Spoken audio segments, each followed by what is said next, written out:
kalian mengalami merasa budaya kita tuh lebih unggul dari yang lain, atau mungkin pernah mengalami diskriminasi karena latar belakang kita yang berbeda? Nah, di episode kali ini kita akan bedah bareng-bareng yuk mengenai tentang etnosentrisme di kampus. Nah, sebelumnya etnosentrisme itu apa sih? Jadi sederhananya, etnosentrisme itu adalah kecenderungan kita untuk menilai budaya lain dengan standar budaya kita sendiri.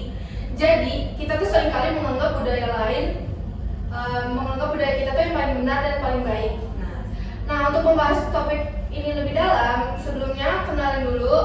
Di sini ada gue, Noveliza Salsabila Petranti, dan teman gue. Saya Dewi Haruna Putri, sekaligus saya host di sini. Terus di sini kita sudah bersama 3 teman kita yang keren-keren, yang punya pengalaman dan perspektif yang berbeda-beda. Kenalin di sini ada. Hai, gue Dea Aprianti dari Fakultas Ilmu Komunikasi. Hai, gue Muhammad Syakbar dari Fakultas Ilmu Komunikasi. Hai, aku Reno Kabren Ramadan dari jurusan Ilmu Komunikasi. Oke, next kita di sini akan membahas mengenai tentang etnosentrisme yang sering terjadi di dalam organisasi kampus tuh. Nah, jadi gue pengen nanya ke teman kami itu Dea.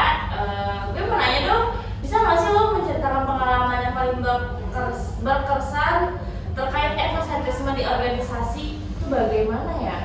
Pengalaman etnosentrisme yang berkesan bagi gue itu mungkin pas kita lagi kerja di tim yang beragam, ada beberapa tim anggota tuh dia merasa mengedepankan budayanya sendiri dibandingkan budaya orang lain.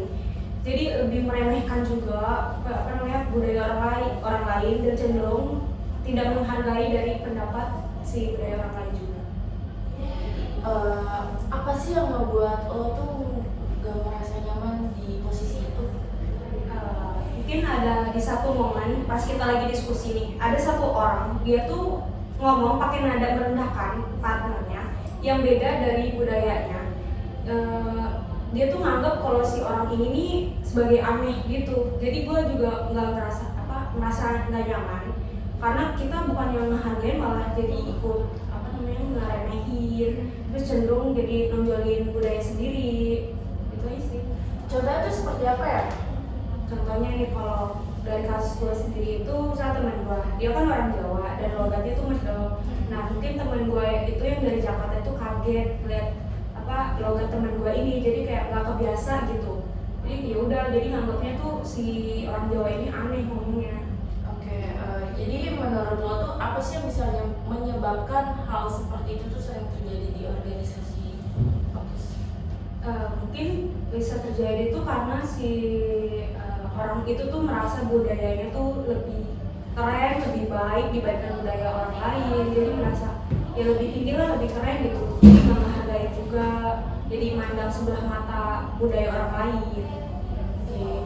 Selanjutnya kita akan menanyakan ke teman kedua kita yaitu Reno. Di sini gue mau nanya nih, media sosial kan sekarang jadi bagian dari kehidupan kita sehari-hari nih.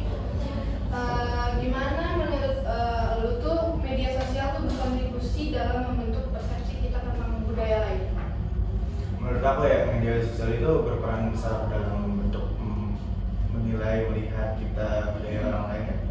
Melalui platform media sosial seperti Instagram, TikTok, dan lain-lain, kita bisa mengetahui sih bagaimana gaya hidup mereka, kepribadian mereka, tradisi, dan lain-lain melalui platform media itu tanpa kita tahu latar belakangnya. Kan kita hanya melihat di media sosial tuh biasanya yang baik-baik aja atau enggak, bahkan yang menjelek-jelekan suatu tradisi orang lain, yang budaya orang lain. Jadi emang kita tuh bisa tahu ya, masyarakat Indonesia itu sangat beragam ya. Jadi kita bisa melihat di media sosial tuh emang berbagai macam masyarakat di Indonesia itu banyak. Iya, tanpa kita tahu yang mendasari belakang itu apa, mungkin ada latar belakang lain seperti kejelekan yang, atau kita bisa menjelekan budaya orang lain, kita nggak tahu budaya aslinya itu seperti apa. Oke. Gue mau nanya juga, lo tuh punya nggak sih contoh dari pengalaman pribadi sendiri? Yang kita lihat di media sosial aja kok ya. Iya. Mungkin kayak masakan suatu daerah ya. Kita misalnya masakan A nih, kita lihat di media sosial tuh, lihat komennya ya, kita lihat ini makanannya nggak enak, apa nggak enak, jelek apa gitu dah semacam sebagainya. Tanpa kita tahu, kita rasakan sendiri itu enak atau Sebenarnya enggak enak, ya. atau tidak, ya seperti itu. Oke. Selanjutnya gue bakal nanya juga ke teman terakhir kita, teman ketiga, itu ada Akbar. Gue mau nanya, menurut lo tuh selain dampak sosial, etnosentrisme itu juga kan berdampak pada kesehatan mental kita kan. Nah, lo tuh bisa jelasin gak sih lebih lanjutnya tuh mengenai etnosentrisme tuh kenapa bisa berdampak ke kesehatan mental kita? Mungkin mengapa bisa berdampak karena sikap ini tuh kayak membuat kita menilai budaya lain dengan budaya kita sendiri itu sangat berbeda ya. Seringkali menghadap ada penolakan terhadap kayak perbedaan. Terus misalnya ketika kita merasa budaya kita paling benar, kita cenderung merasa tidak nyaman atau cemas saat berhadapan dengan budaya orang lain. Itu kayak bisa membuat kita stres dan agak cemas gitu. Oke. Lo punya pengalaman pribadi sendiri gak? Contohnya tuh kayak Bagaimana? Mungkin ketika teman gua tuh yang dari Medan, ketika dia datang ke sini, itu tuh kan orang Medan kan terkenal dengan bahasanya tuh yang keras-keras gitu. Nah, logatnya. Nah, jadi itu ketika ada nih anak tetangga tuh ketika mendengar orang Medan berbicara, nah itu mereka itu anak kecil itu beranggapan bahwa ini tuh lagi marah-marah gak sih? Iya. Nah, kalau dia berbicaranya keras banget, Nada suaranya. Oke. Iya. Bisa tinggi.